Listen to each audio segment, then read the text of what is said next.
Hi guys, welcome back to my channel. അപ്പം ഞാൻ കഴിഞ്ഞൊരു വീഡിയോ ചെയ്തായിരുന്നു. 5 ദിവസം കൊണ്ട് എനിക്ക് എങ്ങനെയാണ് 20K മേലെ സബ്സ്ക്രൈബേഴ്സ് ഉണ്ടായിരുന്നു. അതേപോലെ ഒറ്റ വീഡിയോയും കൊണ്ട് തന്നെ എനിക്ക് 10 മില്യൺ, അതായത് നമ്മുടെ മോണിറ്റൈസേഷൻ നേടാൻ വേണ്ടിയുള്ള എൻ്റെ ക്രൈറ്റീരിയ ഞാൻ എങ്ങനെ കംപ്ലീറ്റ് ആയത്, ഒറ്റ വീഡിയോയും തന്നെ ഒറ്റ ഷോട്ടിൽ നിന്ന് തന്നെ എനിക്ക് 10 മില്യൺ വ്യൂസും, അതായത് 100 ലാക്ക് വ്യൂസ് കിട്ടി. എങ്ങനെയാണ് ഞാൻ മോണിറ്റൈസേഷൻ ആ ഒരു ക്രൈറ്റീരിയ കംപ്ലീറ്റ് ആക്കിയതിനെ കുറിച്ചും കഴിഞ്ഞാണ് വീഡിയോ ഇട്ടു. അതുപോലെ ഞാൻ പറഞ്ഞായിരുന്നു ഇനി അതിൻ്റെ ബാക്കിയുള്ള അപ്ഡേഷൻ എന്താണെന്നുള്ളത് ഞാൻ വഴി അറിയിക്കാമെന്ന് പറഞ്ഞായിരുന്നു. അപ്പോൾ ഇപ്പം നിലവിൽ ഞാൻ ID വെരിഫിക്കേഷൻ കഴിഞ്ഞിട്ടുണ്ട്. ഇനി ബാക്കി ചെയ്യണമെങ്കിൽ നമുക്ക് അവിടുന്ന് പിൻ നമ്പർ അയക്കണം. പിൻ നമ്പർ കിട്ടിക്കഴിഞ്ഞിട്ട് ഇനി എനിക്ക് ബാക്കി ചെയ്യാൻ പറ്റുള്ളൂ. അപ്പം നിലവിൽ ID വെരിഫിക്കേഷൻ വരെ ചെയ്തിട്ടുണ്ട്.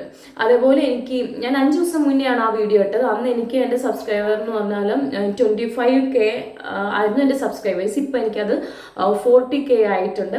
അപ്പം എല്ലാവരോടും ഒരുപാട് താങ്ക് യു സോ മച്ച്. അപ്പം ഞാനപ്പോൾ ഇന്ന് വീഡിയോ ചെയ്യാമെന്ന് ഉദ്ദേശിച്ചത് ന്യൂ യൂട്യൂബേഴ്സിനും അതേപോലെ ഒരു യൂട്യൂബ് തുടങ്ങിയാലോ എന്ന് ആഗ്രഹിക്കുന്നവർക്കും കുറച്ച് കാര്യങ്ങൾ പറഞ്ഞു തരാനാണ്. എങ്ങനെയാണ്, എന്താണ് ശ്രദ്ധിക്കേണ്ടത് എന്നുള്ള കാര്യങ്ങളൊക്കെ, എനിക്കറിയാവുന്ന കാര്യങ്ങൾ നിങ്ങൾക്ക് ഹെൽപ്ഫുൾ ആവുമെങ്കിൽ പറഞ്ഞു തരാമെന്ന് വിചാരിച്ചാണ്.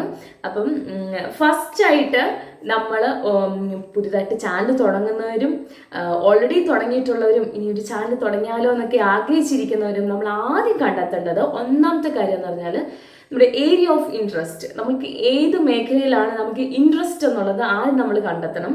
അപ്പം എന്നാലേ നമ്മളിപ്പോൾ ഒരാളുടെ വീഡിയോ കണ്ട് ഓക്കെ ഞാൻ അതുപോലെ ചെയ്താം എന്ന് വിചാരിച്ച് നമ്മൾ ചെയ്തു എന്ന് വിചാരിച്ചു 1-2 നമുക്ക് അങ്ങനെ ചെയ്യാൻ പറ്റും. പക്ഷെ നമുക്ക് ഐഡിയാസ് കിട്ടുകയില്ല.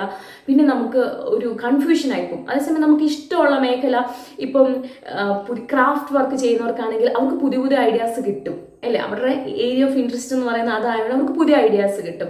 അതുപോലെ കുക്കിംഗ്, പുതിയ പരീക്ഷണങ്ങളൊക്കെ നടത്തുന്നവർക്കാണെങ്കിൽ ധാരാളമായിട്ടുള്ള ഐഡിയാസ് കിട്ടും. കാരണം നമുക്കറിയാം ഫുഡ് എന്ന് പറയുന്നത് നമ്മുടെ എല്ലാവരും വീക്ക്നെസ് ആയ സ്ഥിതിക്കും ഒരുപാട് പരീക്ഷണങ്ങൾ ചെയ്യുമ്പോൾ അത് നല്ല രീതിക്ക് കയറിപ്പോകും. കോമഡി ചെയ്യാൻ പറ്റും, അഭിനയിക്കാൻ പറ്റും, ഡാൻസ് കളിക്കാൻ പറ്റും. ഇങ്ങനെ വ്യത്യസ്തമായിട്ടുള്ള ഇഷ്ടംപോലെ മേഖലകളുണ്ട്. അപ്പോൾ അങ്ങനെ എന്താണ് നിങ്ങളുടെ ഏരിയ ഓഫ് ഇൻട്രസ്റ്റ് എന്നുള്ള കാര്യം ഫസ്റ്റ് നിങ്ങൾ കണ്ടുപിടിക്കുക. അതിനുശേഷം വേണം നിങ്ങൾ ബാക്കിയുള്ളതിലേക്ക് കിടക്കാൻ. അടുത്തതായിട്ട് നമ്മൾ ചാനലൊക്കെ ക്രിയേറ്റ് ചെയ്യുമ്പോൾ എനിക്ക് പറ്റിയൊരു അബദ്ധം എന്നല്ല, എൻ്റെ ഒരു ഇതെന്ന് പറഞ്ഞാലും ഞാൻ എൻ്റെ ചാനലിന് എൻ്റെ പേരാണ് ഇട്ടിട്ടുള്ളത്. അത് അത്രയ്ക്ക് ഒരു ക്യാച്ചിങ് ആയിട്ടുള്ളതായിരിക്കില്ല. രണ്ടാമത് നിങ്ങൾ ശ്രദ്ധിക്കേണ്ട കാര്യം എന്ന് പറഞ്ഞാൽ ചാനലിന് നല്ല അട്രാക്റ്റീവായിട്ട് നല്ല ക്യാച്ചിങ് ആയിട്ടുള്ള ഒരു ചാനൽ നെയിം കണ്ടുപിടിക്കണം എന്നുള്ളതാണ്. അപ്പോൾ ആ ചാനൽ നെയിം കാണുമ്പോൾ തന്നെ നമുക്കൊന്ന് കയറി നോക്കാൻ തോന്നത്തക്ക രീതിയിലുള്ള ഒരു ചാനൽ നെയിം ആയിരിക്കണം. അപ്പം അതെനിക്ക് പറ്റിയൊരു ഇതാട്ടോ. ഞാനങ്ങനെ എൻ്റെ പേര് തന്നെയാണ് ഇട്ടത്. അതുകൊണ്ട് എനിക്ക് പ്രശ്നമൊന്നും ഉണ്ടായിട്ടില്ല. എന്നാലും നമുക്ക് എന്തെങ്കിലും ഒരു നല്ലൊരു വെറൈറ്റി പേരാകുമ്പോൾ നല്ല മീനിങ് ഉള്ള, അല്ലെങ്കിൽ എന്തെങ്കിലും ഒരു ക്യാച്ചിങ് ആയിട്ടുള്ള ഒരു ക്യാപ്ഷനോ ഇതൊക്കെ ആണെങ്കിൽ നമുക്കത് പെട്ടെന്നൊരു എന്തായിരിക്കും ഈ ചാനലിൽ എന്ന് നമുക്ക് കയറി നോക്കാൻ തോന്നും. അത് നിങ്ങൾ ശ്രദ്ധിക്കേണ്ട ഒരു കാര്യം. മൂന്നാമതായിട്ട് ഏറ്റവും ശ്രദ്ധിക്കേണ്ട ഒരു കാര്യമാണ്, നമ്മൾ ചാനൽ തുടങ്ങുന്നതിന് മുമ്പ് തന്നെ 1, 2, 3 അല്ലെങ്കിൽ 4, 5 ഒരു 5 വീഡിയോ എങ്കിലും അഡ്വാൻസ് ആയിട്ട് നമ്മൾ എടുത്തു വെക്കണം. അത് ഷോർട്സ് ആയാലും ലോങ് വീഡിയോ ആണെങ്കിലും ഒരു 4-5 എണ്ണം എടുത്തു വെക്കണം. എന്താന്ന് വെച്ചാൽ നമ്മൾ ജസ്റ്റ് അതിലേക്ക് എത്തിയതേ ഉള്ളൂ അല്ലേ, അങ്ങോട്ട് എത്തുന്നേ ഉള്ളൂ. അപ്പം നമ്മൾ ഫസ്റ്റ് ഡേ ഒരു വീഡിയോ ഇട്ട് കഴിഞ്ഞിട്ട് പിന്നെ 1-2 ആഴ്ച കഴിഞ്ഞാണ് അടുത്ത വീഡിയോ ഇടുന്നതെങ്കിൽ നമുക്ക് അപ്പോഴുള്ള ആ ഒരു സബ്സ്ക്രൈബേഴ്സ് അല്ലെങ്കിൽ നമ്മളുടെ വീഡിയോസിന് കിട്ടുന്ന ഒരു പോപ്പുലാരിറ്റി ഒക്കെ കുറയും. നമ്മൾക്ക് ഒരു കണ്ടിന്യൂസ് ആയിട്ട് സ്ഥിരമായിട്ട് നമ്മൾ ഇടുമ്പോഴായിരിക്കും നമ്മുടെ ഷോർട്സ് ആയിക്കോട്ടെ വീഡിയോസ് ആയിക്കോട്ടെ നോട്ട് ചെയ്യപ്പെടുന്നത്. അതുകൊണ്ട് നമ്മൾ ആദ്യം കുറച്ച് വീഡിയോസ് എടുത്തു വെക്കണം. കാരണം നമുക്കറിയാം നമുക്ക് ഒരുപാട് തിരക്കും കാര്യങ്ങളും ഒക്കെ ഉള്ളവരുണ്ട്. ചില ജോലിക്കൊക്കെ പോകുന്നവർക്കാണ്, അതുപോലെ കാണും. വീട്ടിലല്ലാതെ ഇരിക്കുന്നവരാണെങ്കിലും കുഞ്ഞുങ്ങളൊക്കെ ഉണ്ടെങ്കിൽ അതിൻ്റെതായ തിരക്ക് കാണും. അപ്പോൾ അഡ്വാൻസ്ഡ് ആയിട്ട് കുറച്ച് വീഡിയോസ് എടുത്ത് വെക്കുകയാണെങ്കിൽ തിരക്കുണ്ടെങ്കിലും അത് എഡിറ്റ് ചെയ്ത് നമുക്ക് അപ്ലോഡ് ചെയ്യാൻ പാകത്തിന് വീഡിയോസ് എടുത്തു വെക്കണം. അപ്പം നമുക്ക് എങ്ങാനും സമയം ഇല്ലെങ്കിലും നമുക്ക് ഈ വീഡിയോസ് ഓൾറെഡി നമ്മുടെ കയ്യിലുള്ളതുകൊണ്ട് നമ്മൾ സ്ഥിരമായിട്ട് ചിലപ്പോൾ ആദ്യമൊക്കെ നമുക്ക് ഡെയിലി ഇടാൻ പറ്റിയില്ല, 1-2 ദിവസങ്ങളിലെങ്കിലും മിനിമം ഇട്ടിരിക്കണം. ഡെയിലി ഇടുവാണെങ്കിൽ അത്രയും നല്ലത്.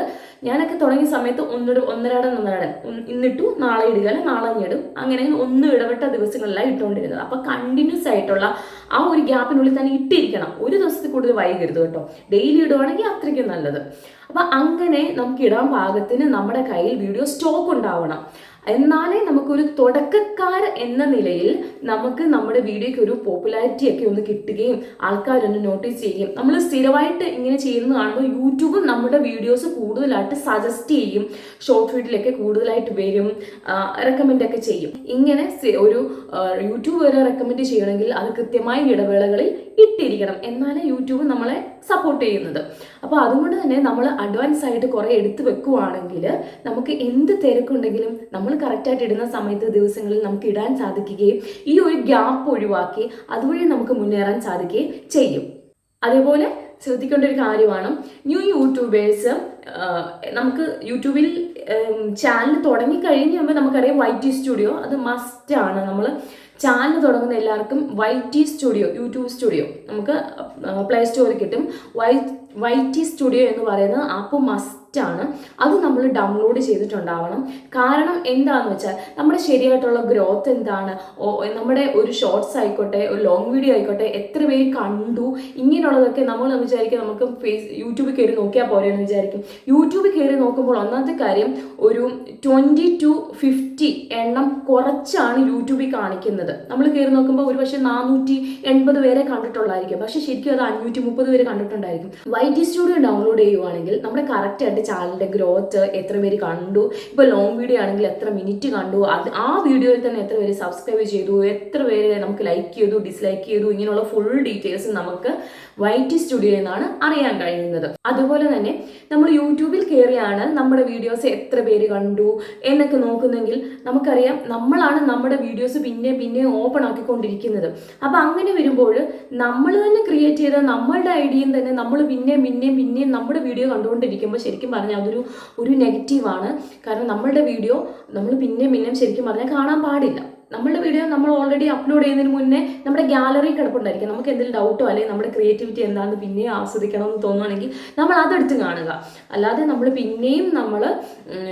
യൂട്യൂബിൽ തന്നെ നമ്മൾ അപ്ലോഡ് ചെയ്ത വീഡിയോസ് തന്നെ പിന്നെ കാണുമ്പോൾ ശരിക്കും പറഞ്ഞാൽ നമുക്കൊരു നെഗറ്റീവാണ്. നമ്മൾ ഇട്ട വീഡിയോ നമ്മൾ തന്നെ കാണുമ്പോൾ ഇപ്പോൾ ലോങ് വീഡിയോ ആണെങ്കിൽ എന്ത് വന്നാലും ഓപ്പൺ ചെയ്യരുത്. കാരണം ലോങ് വീഡിയോയ്ക്കകത്ത് വാച്ച് അവറാണ്, എത്ര മിനിറ്റ് ആൾക്കാർ കണ്ടു, എത്ര മണിക്കൂർ കണ്ടു എന്നതാണ് കൗണ്ട് ചെയ്യുന്നത്, എടുക്കുന്നത്. അപ്പം അങ്ങനെ വരുമ്പോഴത്തേക്കും നമ്മൾ തന്നെ കയറി കാണുമ്പോഴും ശരിക്കും പറഞ്ഞാൽ വാച്ച് അവർ കൂടുവാണ്. പക്ഷെ അങ്ങനെ കൂടുമ്പോൾ അത് യൂട്യൂബിൻ്റെ ഭാഗത്തു നിന്ന് അതൊരു അവരുടെ ഒരു പോളിസിക്കൊക്കെ എതിരായിട്ട് വരുന്ന ഒരു ഇതുപോലെയാണ്. കാരണം നമ്മളും കയറി കാണുമ്പോൾ വാച്ച് അവർ കൂടുന്നുണ്ട്. അപ്പോൾ അവർ ചെക്ക് ചെയ്യുമ്പം നമ്മൾ തന്നെ ക്രിയേറ്റ് ചെയ്ത് നമ്മുടെ ഐഡിയും തന്നെയാണ് പിന്നെയും കാണുന്നതെന്ന് വരുമ്പോഴത്തേക്കും അത് പ്രോബ്ലം ആയിട്ട് വരും. നമ്മുടെ ഫോണിലെ വൈഫൈ അല്ലെങ്കിൽ ഹോട്ട്സ്പോട്ട് ഓണാക്കി വേറൊരു ഫോണിൽ നിന്ന് കാണുവാണെങ്കിൽ ഇതിൻ്റെ രണ്ടിൻ്റെയും ID സെയിം ആയിട്ട് വന്നിട്ട് അങ്ങനെയും പ്രോബ്ലം ഉണ്ടാവുമെന്ന് കേട്ടിട്ടുണ്ട്. അപ്പോഴത്തേക്കും നമ്മൾ തന്നെ കയറി കാണുമ്പോൾ അത് എത്രമാത്രം ഇതായിരിക്കും. പിന്നീട് യൂട്യൂബ് ഇവരെന്തെങ്കിലും സ്പാം ചെയ്യുവാണ് അല്ലെങ്കിൽ എന്തെങ്കിലും കള്ളത്തരം ചെയ്യുവാണെന്ന് വരുമ്പോൾ യൂട്യൂബ് സജസ്റ്റ് ചെയ്യാതെ ആകും. അതുകൊണ്ട്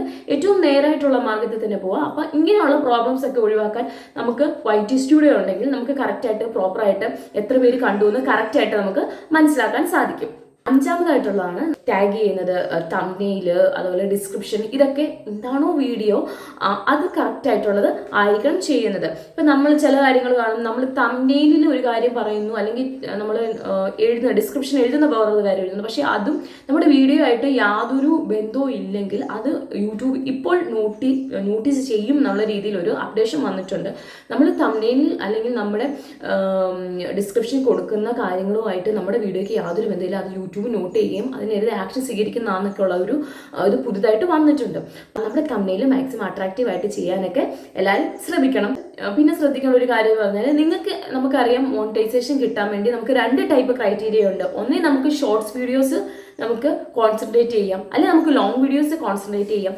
ലോങ് വീഡിയോ ആണെങ്കിൽ നമുക്ക് ഒരു വർഷം 365 ദിവസം കൊണ്ട് 4000 വാച്ച് അവർ ആയാൽ മതി എന്ന് പറഞ്ഞാൽ നമ്മൾ വിചാരിക്കും 365 ദിവസം ഉണ്ടെന്ന്, പക്ഷെ നമുക്കറിയാം എത്രമാത്രം പാടാണെന്നുള്ളത്. അതുപോലെ ഷോർട്സ് വീഡിയോസ് ആണെങ്കിൽ 3 മാസം കൊണ്ട് അല്ലെങ്കിൽ 90 ദിവസം കൊണ്ട് നമുക്ക് 10 മില്യൺ വ്യൂസ് ഉണ്ടാവണം. 8 മില്യൺ വരെ ആയി 2 മാസം കൊണ്ട്, അല്ലെങ്കിൽ അടുത്ത 2 മാസം കൊണ്ട് നമുക്ക് കയറാമെന്ന് വിചാരിച്ചാൽ 3 മാസം കംപ്ലീറ്റ് ആകുമ്പോൾ ഇതങ്ങ് പോകും. നമ്മൾ ഇത്രയും നാളും ഉണ്ടായിരുന്ന ഷോർട്സിൻ്റെ വ്യൂസ് പോകും. പിന്നെ അടുത്ത 3 മാസമാണ് അപ്ഡേറ്റ് ആകുന്നത്. അതുകൊണ്ട് 3 മാസം കൂടുമ്പോൾ അത് പോകും. പക്ഷേ ലോങ് വീഡിയോസിൻ്റെ പ്രത്യേകത നമുക്കറിയാം, 1 വർഷം നമുക്ക് അതിനുള്ള സമയമുണ്ട്. അപ്പോൾ നമ്മൾ ലോങ് വീഡിയോ ചെയ്യണോ ഷോർട്ട് വീഡിയോസ് ചെയ്യണമെന്നുള്ളത് നമ്മുടെ ഇഷ്ടമാണ്.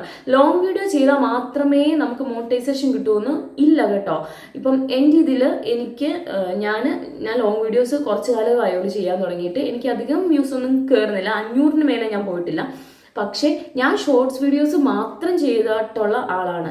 മാക്സിമം ഞാൻ ഷോർട്സ് ആണ് ചെയ്തിട്ടുള്ളത്. ഞാൻ ഷോർട്സ് വീഡിയോ ചെയ്താണ് ഞാൻ മോണിറ്റൈസേഷൻ ഉള്ള ക്രൈറ്റീരിയ കംപ്ലീറ്റ് ആയതും. അപ്പം നമ്മൾക്ക് ചോയ്സ് ഉണ്ട്, എന്ത് വേണം ചൂസ് ചെയ്യാം. പക്ഷെ ഒരു കാര്യം ശ്രദ്ധിക്കണം, നമ്മൾ ആഴ്ചയിൽ, ഞാൻ പറഞ്ഞില്ല, നമ്മൾ ആഴ്ചയിൽ എന്നും എല്ലാ ദിവസവും വീഡിയോസ് ഇടുമ്പോൾ നമ്മൾ അതൊന്ന് ചെക്ക് ചെയ്യണം. നമ്മുടെ വീഡിയോസിന് തുടങ്ങിക്കഴിഞ്ഞ് 1 മാസം കഴിയുമ്പോൾ അത്യാവശ്യം 10K ഒക്കെ വ്യൂസ് വരുന്നുണ്ട്, അങ്ങനെ മുന്നോട്ട് പോകുന്നവരും കൂടി പോകുന്നുണ്ടെങ്കിൽ ഷോർട്സിൽ തന്നെ കോൺസെൻട്രേറ്റ് ചെയ്തെന്ന് പറഞ്ഞാൽ യാതൊരു പ്രശ്നവും ഇല്ല. പക്ഷേ നമ്മുടെ വ്യൂസിന് 1K 2K അല്ലെങ്കിൽ 500 600 ഇത്രയൊക്കെ വരുന്നുള്ളൂ എങ്കിൽ, ഷോർട്സ് വീഡിയോയ്ക്ക് അത്ര വ്യൂസ് വരുന്നുള്ളൂ എങ്കിൽ നമ്മൾ ഈ ഷോർട്സ് മാത്രം ഇരുന്നിട്ട് കാര്യമില്ല, ലോങ് വീഡിയോസിലേക്ക് ചെയ്യണം. ലോങ് വീഡിയോ ഒക്കെ 1K കയറിപ്പോയാൽ അത്യാവശ്യം നല്ല വ്യൂസും കാര്യങ്ങളൊക്കെ വരും. അല്ലെങ്കിൽ രണ്ടുമായിട്ടും വേണേൽ പോകാം, ഏതാണോ കയറിപ്പോകണമെങ്കിൽ കയറിപ്പോട്ടെ എന്ന് നമുക്ക് വിചാരിക്കാം. അപ്പം ഇങ്ങനെ കുറച്ച് കാര്യങ്ങളാണ് ഞാൻ നിങ്ങളോട് പറയാൻ ഉദ്ദേശിച്ചത്. അപ്പം ഞാൻ ഫോളോ ചെയ്തിട്ടുള്ളതും നമ്മൾ കേട്ടിട്ടുള്ളതുമായിട്ടുള്ള കാര്യങ്ങളൊക്കെയാണ് ഞാൻ നിങ്ങൾക്ക് ഷെയർ ചെയ്തത്. എനിക്ക് ഒത്തിരി സന്തോഷമുണ്ട്. നമ്മൾ തുടങ്ങിയത് ഒരിക്കലും ഒരു 1K ആകുമെന്ന് വിചാരിച്ചിട്ടല്ല. അപ്പോൾ എനിക്കിപ്പോൾ ഒരു 40K ആകാൻ പറ്റിയതിൽ എനിക്ക് ഒത്തിരി സന്തോഷമുണ്ട്. അപ്പോൾ ഹെൽപ്പ് ചെയ്ത എല്ലാവർക്കും താങ്ക് യു സോ മച്ച്. ഇപ്പോൾ ഇനിയും നിങ്ങളുടെ സപ്പോർട്ട് ഉണ്ടാവണം. ഇനി എൻ്റെ ID വെരിഫിക്കേഷൻ ഞാൻ കഴിഞ്ഞു എന്ന് പറഞ്ഞു. ഇനി പിന്നൊക്കെ വരണമെന്ന് ഞാൻ പറഞ്ഞല്ലോ. അപ്പം ID വെരിഫിക്കേഷൻ ഞാൻ കഴിഞ്ഞു എന്ന് പറഞ്ഞു. അപ്പോൾ ഇനി ബാക്കിയുള്ള കാര്യങ്ങൾ എന്താണെന്നുള്ളത് ഇനി എത്തുമ്പോൾ, ഞാൻ പറഞ്ഞില്ല, ഞങ്ങൾ തന്നെയാണ് ചെയ്യുന്നത് ഇതിൻ്റെ പ്രോസസ്സൊക്കെ. അതുകൊണ്ട് എത്രമാത്രം കറക്റ്റ് ആകും എന്നുള്ളത് പേടിയുണ്ടായിരുന്നു. അപ്പോൾ ഇതുവരെ സക്സസ് ആയിട്ടാണ് ഇതുവരെയുള്ള പ്രോസസ്സ് ഇത്. ഇനി ബാക്കിയുള്ള കാര്യം അടുത്ത വീഡിയോസിൽ എന്തെങ്കിലും അപ്ഡേഷൻ ഉണ്ടെങ്കിൽ അത് അറിയിക്കാം. അപ്പം എല്ലാവരും സപ്പോർട്ട് ചെയ്ത എല്ലാവർക്കും ഒരുപാട് താങ്ക് യു സോ മച്ച്. പുതിയതായിട്ട് യൂട്യൂബ് തുടങ്ങാൻ ആഗ്രഹിക്കുന്നവർക്ക് എല്ലാം പറ്റിയൊരു നല്ല സമയമാണ്. കാരണം ഒരു പുതിയ വർഷം തുടങ്ങിയിരിക്കുന്നു. നമുക്കൊക്കെ ഇപ്പോൾ ഒരുപാട് പേര് പറഞ്ഞു തരാനുണ്ട്. ഇപ്പോൾ ഉള്ളവർക്ക് ഒരുപാട് ഓപ്പർച്യൂണിറ്റീസ് ഉണ്ട്, ഒരുപാട് അവസരങ്ങളാണ്. അവർക്ക് എല്ലാം അറിഞ്ഞുകൊണ്ട് തന്നെ ഇതിലേക്ക് വരാനും ഗ്രോത്ത് ഉണ്ടാവാനും ഒക്കെയുള്ള ഒരു ടൈമാണ്. അപ്പം നിങ്ങൾക്ക് ഇഷ്ടമുള്ള ഏരിയ കണ്ടുപിടിക്കുക, നല്ല രീതിയിൽ വർക്ക് ചെയ്യുക. ഹാർഡ് വർക്ക് ചെയ്താൽ നന്നായിട്ട് എന്ത് വന്നാലും റിസൾട്ട് ഉണ്ടാവും. അങ്ങനെ നല്ലതായിട്ട് എല്ലാവരും വരട്ടെ, എല്ലാവർക്കും നല്ലത് സംഭവിക്കട്ടെ. മോണിറ്റൈസേഷനൊക്കെ ആകാൻ ആഗ്രഹിക്കുന്നവർക്കും ഒക്കെ, വാച്ച് അവറൊക്കെ ആകാൻ ആഗ്രഹിക്കുന്നവർക്കൊക്കെ എല്ലാം കംപ്ലീറ്റ് ആവാനും എല്ലാവർക്കും ഇതിൽ നിന്ന് നല്ലൊരു വരുമാനം ഉണ്ടാകാനും എല്ലാവർക്കും സാധിക്കട്ടെ. എല്ലാവർക്കും നല്ലത് ആശംസിക്കുന്നു. എല്ലാവർക്കും നല്ലൊരു ദിവസം നേരുന്നു. Thank you so much.